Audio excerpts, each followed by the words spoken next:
Hello, everybody, and welcome to a very special episode of the Jerich Show. That's right, today we have removed the safety net. There is no harness, there is no stunt double being used. We are live. So you can see all of our bloopers live in real time, and you can leave comments on whichever platform you're viewing us, be that LinkedIn, Twitter, or on YouTube. On this week's episode, we talk about cleaners with a dirty past, compression from a long time ago, and we ask the question, what do you call a one-year-old zero-day? All this and more coming up on this week's Jerich Show. Welcome to the Jerich Show, featuring your hosts, Javvad Malik and Eric Krohn. Timely topics, poorly presented. Hello, and Eric, are you ready yet? He's nodding to me and from back in the green room. I'm about as ready as we're going to get here. First time going like truly live on this. So kind of seeing where it's showing up on social media and what's happening with that. Cause it's, supposed to be going to a couple places. So here's the deal, folks. Generally we record this on Thursdays. We put it out on Friday morning, but we have taken off, as Javvad said, the safety net today. That's right, folks. It's danger time. Yeah. And really, it's not so much bravery as more inspired by laziness, because Eric was getting tired of having to try and edit stuff and upload it and what have you. So we thought if we do it this way, you just get a straight show and less work for Eric. Yeah, I'm probably going to have to do some editing anyways later, like adding the show stories and things like that to it. But ultimately, I think this is better. And we are open for people to, again, be able to respond, to give comments, tell us how wonderful we are. I personally would like to hear how much better I am as a host than Javvad. Remember that, folks. No one wants to hear that. No one. Remember, I have to ban people, to kick people out, to do even this, and make this a solo show. So don't worry about that. Anyway, first story. A cleaner with a dirty past. What's this story all about, Eric? Yeah, I like the way you did that. Yeah, this was an interesting one. Just kind of happened a couple days ago. This was an Israeli defense minister's cleaner, right? So the house cleaner basically is what this was. And this individual who was there to be close and probably unsupervised around the Israeli defense minister and previous deputy prime minister, in other words, right under Netanyahu over in Israel, his house cleaner turned around and tried to make some money by engaging with the Black Shadow group there with Iran. So what happened is there was a hack somewhere. It made the news over there. And this individual turned around and then reached out to Black Shadow and said, hey, yo, throw me some money and I will give you information, or I will take a USB drive, put it in a machine and give you access to this person's machine. The crazy thing about this is just the failure in security around having this individual in this person's house cleaning it when they had previous record of, I believe it was even bank robbery, et cetera, et cetera. 5 convictions and prison time served. And now this individual's in there cleaning the house of a government official. That to me is a major failure. What do you think, Javvad? That is a really big red flag. I mean, I'm no government minister, and I certainly don't have any secrets. But before I let anyone unknown into my house, I normally do a brief background check, or if they're going to be left unsupervised or what have you. And this is horrendous. I don't know how this person could even get a job at McDonald's, let alone as a cleaner with that kind of past, especially if there's some violence involved. And you say bank robbery. I assume that they're a violent individual. No. Sometimes you just walk up to the bank with a note and you say, "Give me the money. I have a banana in my pocket." And I think they just shove it all across the page, the window to you. I don't even know how it is over there with bank robbery. But it can be done non-violently. That's my point. Not that I've ever tried. Let's be clear about that. But no, that's a great point. So you're going to love this.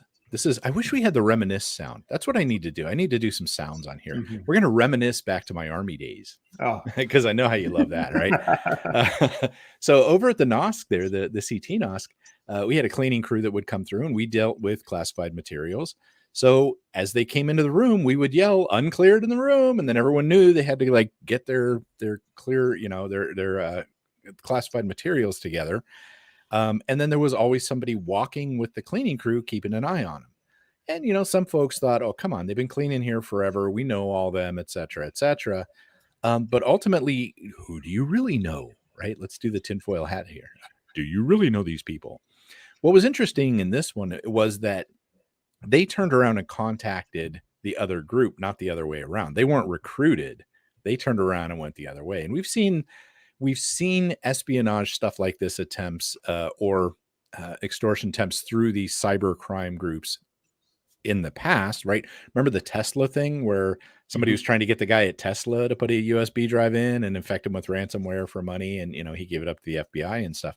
But it's kind of funny. This stuff really happens. Like this Jason Bourne spy crap really does happen out there, and this is a cyber gang doing this. Not even like the Iranian government per se. This was cyber crime as opposed to like your CIA, NSA type stuff, which was interesting to me. Yeah. And I think this is something we're only going to see more and more of. I mean, you saw a lot of, say, defection or double agents during the Cold War, the old one, the original Cold War. But the sequel's not as good in Cyberland. But what it does mean is that it's so much easier because people don't associate the danger or the risk with the cybers as they do with kinetic or physical. It's not like you have to assume a new identity or lie or flee the country. It's literally like, oh, can you plug this in and we'll give you $100,000? And someone's like, well, that could change my life. I might even be able to afford one semester at university for that much money. So it's quite significant. And I think we're going to just see more and more of this because I think there's a gap between the realization of the action you take and the impact it actually has. It's all well and good hearing about, ransomware took down a hospital. But until you actually see someone suffering or see the panic or what have you, it just still feels like a story from afar. And I think I think you see that a lot with projects or even technologists and workers in the office, is that they don't make the connection often with, hey, us designing a good system or us adhering to these rules actually has an impact or could have a negative impact either way on an organization. Well, and we concentrate so much on internet connected threats, threats from these cybers.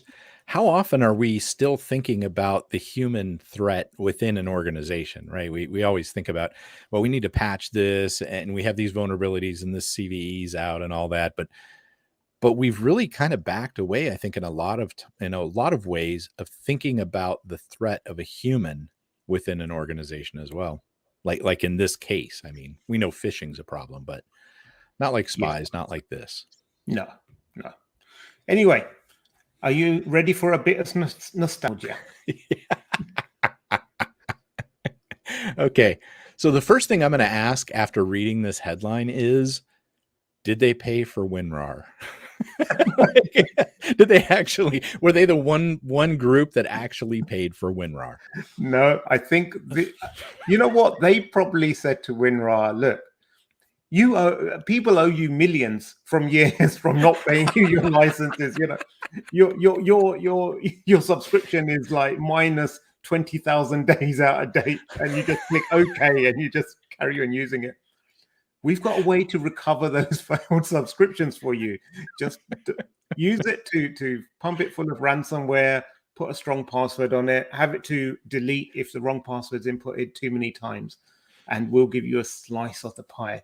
It's an interesting story. And so what it is that Memento ransomware was detected by security tools. So they were prevented from actually using their own encryption to encrypt files. And so they thought, what could we use? It's like one of those movies where modern technology fails and someone pulls out this old rust bucket from the garage, and that's what saves the day. So they rolled out WinRar, and they created an encrypted archive of all the data in there, and that's how they, Are we going to leverage something in PowerShell? No. Are we going to do something with the Windows decryption engine? No. Let's use WinRar. yeah. That reminds me. I mean, yeah, that's kind of wow, I don't know. I wonder how effective this really is. And like I hadn't heard of this before, but No. So they apparently they have been successful in attacking a few organizations. They wanted 15.95 bitcoins, but some of these ones that Sophos have investigated, they said that they had backups, so they didn't pay them. So it's better in that regard, but they have a nice flow chart here as to how it works and the flow around it. Lovely. Well, this is like aliens have come in. They've taken control of our satellites. What do? We switch to smoke signals, Morse code, and AM radio. WinRAR for ransomware. Yeah. Great. Yeah. Oh, man. All right. Actually, you know what? You've got to see this. I went to the WinRar website, and it actually still looks like it was back in 98 or something when I last visited. You know what's missing? It's missing the mailbox, the animated GIF mailbox. It opens up and the little envelope flies in and then it closes and the flag goes up. That's what's missing here. It's not that far from it. It's send your request to sales@wind. How many times has that email address ever received an email? We would like to purchase your product. Well, and I love that they took out the @ sign so it doesn't get scraped. Yeah. So I'm going to go with this is efficiency. See, if people would buy the damn product, they could afford to put the effort into updating the page. But sadly, I use WinRAR. I do like it. One of these days, maybe I'll donate. It is. So what does anyone who's viewing this think? Do you still use WinRAR? WinZip? Do you even know what WinRAR is if you were born after, if you were born it was a game changer. It was a game changer with Windows started doing zip files. So WinZip kind of went and was gone, right? But I don't know. I really liked it because you could break it down into segments, like you could chunk it. So you could fit it on multiple floppies? Yeah, multiple floppies, or it would torrent, the torrents would work a lot better. It was just amazing. It was genius. I'm just missing file 7 out of 21. Where is file 7 out of 21? And you find it and download it, and it was great. I absolutely fantastic technology. All right. What's next here? What do you call a 0 day that's 1 year old? So it got a birthday. Oh, did they release the 0 day on its birthday? Is that how this worked out? I have no idea. So there's a security, I think they're pen testing firm or whatever you, and they found a 0 day in Palo Alto in their VPN product, and then apparently they used it in assignments for about a year. Before then, they said, "Oh, we're doing the responsible thing and disclosing it to Palo Alto." So there's been lots and lots of debate. I'm surprised you haven't seen this story, Eric. But Palo Alto released a patch. They said there's no evidence it's been exploited, but they've taken issues with the company. They used the 0 day in red team exercises, and people have questioned why they actually held back the exploit. Were they trying to sell it to the Russians or the cleaner that works for the cleaner? Yeah.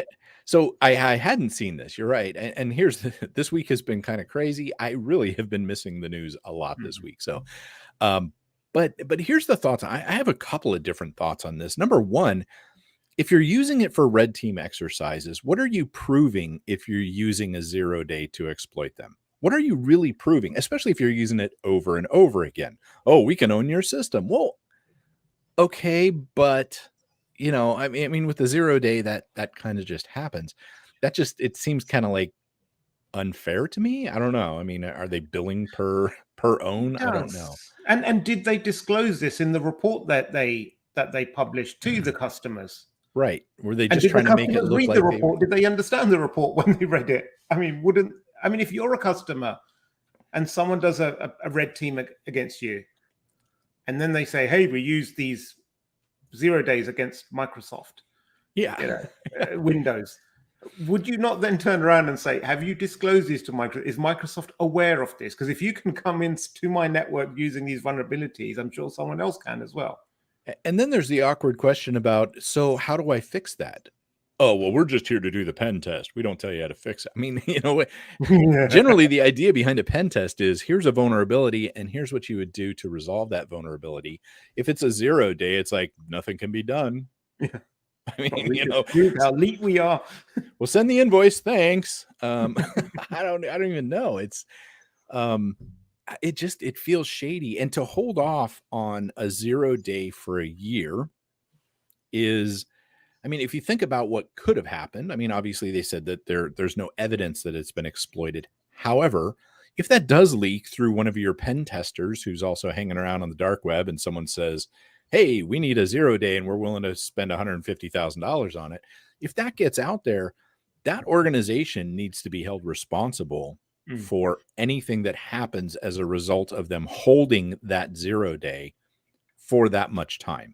It's one thing to confirm it over, a little bit of time or something like that, reaching out to the vendors and saying, hey, y'all, this is what's going on, and having them do it before they, release things out, to the public. That's how it's supposed to work. They have the 0 day, they contact the vendor, they say, here you go. The vendor comes up with a patch, and then it all goes out and says, okay, this is the thing, and this is how you fix it, right? Or sometimes they even push the patch in something and then later say, and by the way, this dealt with that 0 day. That's how this is supposed to work.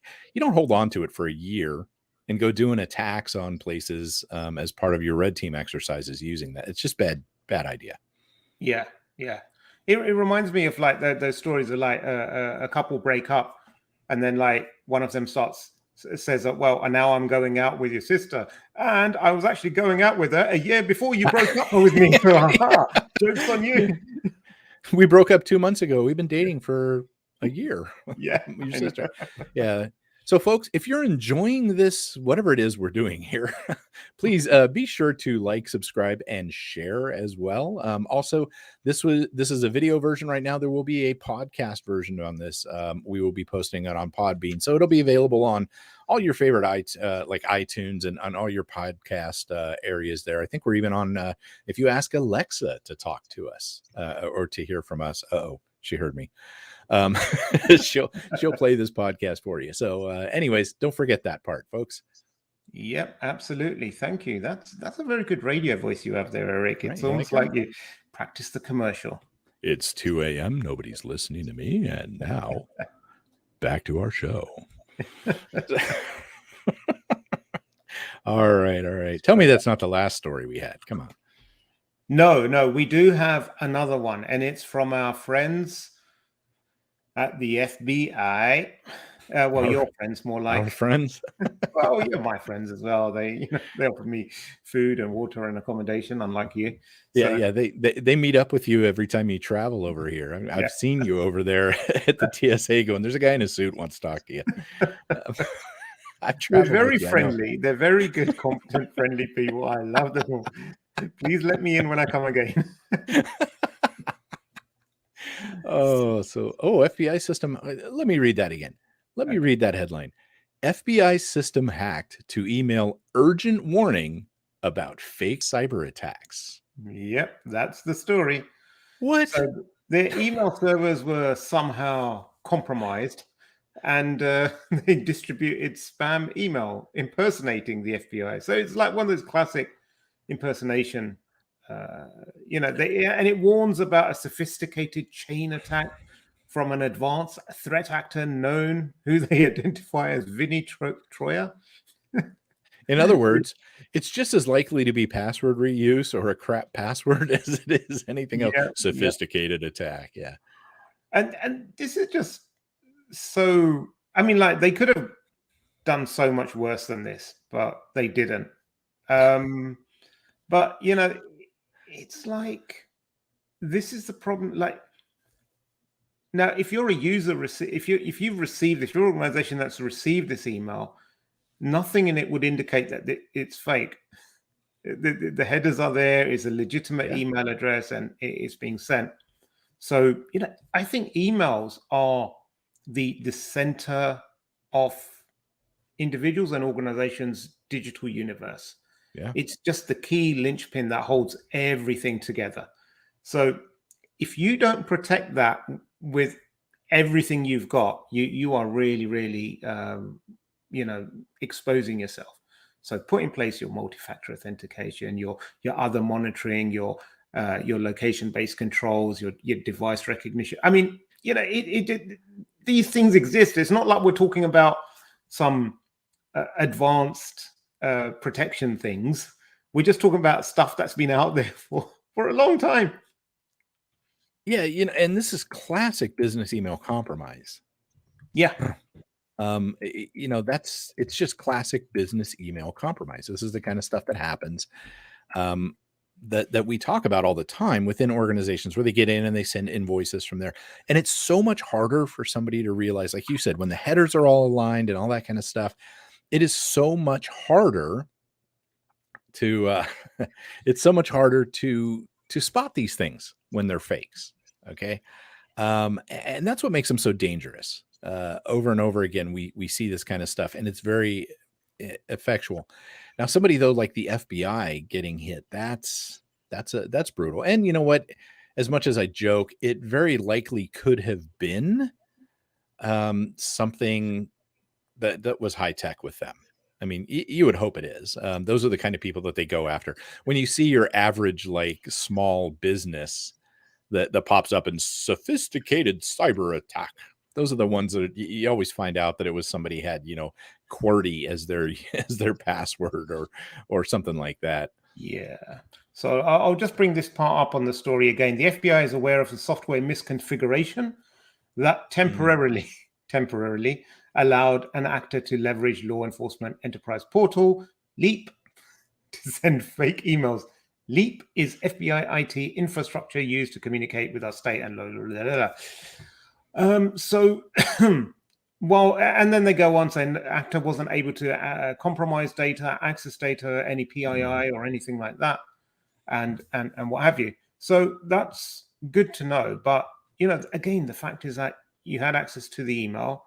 You could have sent an email to your counterparts in the Russian Foreign Office, in the embassy, say, hey, colleagues, we're looking for some information on Snowden. Can you please send the latest dossier over, or whatever? It could be anything, or just send random emails to people or on the address list around the world and say Project Red Fox is a go. And see what the squirrel is wearing purple shoes. Exactly. Right. Well, and this has got to impact their trustworthiness on the other side too. Because imagine you're a law enforcement organization and you get something from the FBI that says, and then they come back and go, never mind, somebody hacked us. Ha ha ha ha ha. How much are you going to trust the next stuff that comes out? Right. Yeah. It's bad juju. It really is. It sure is.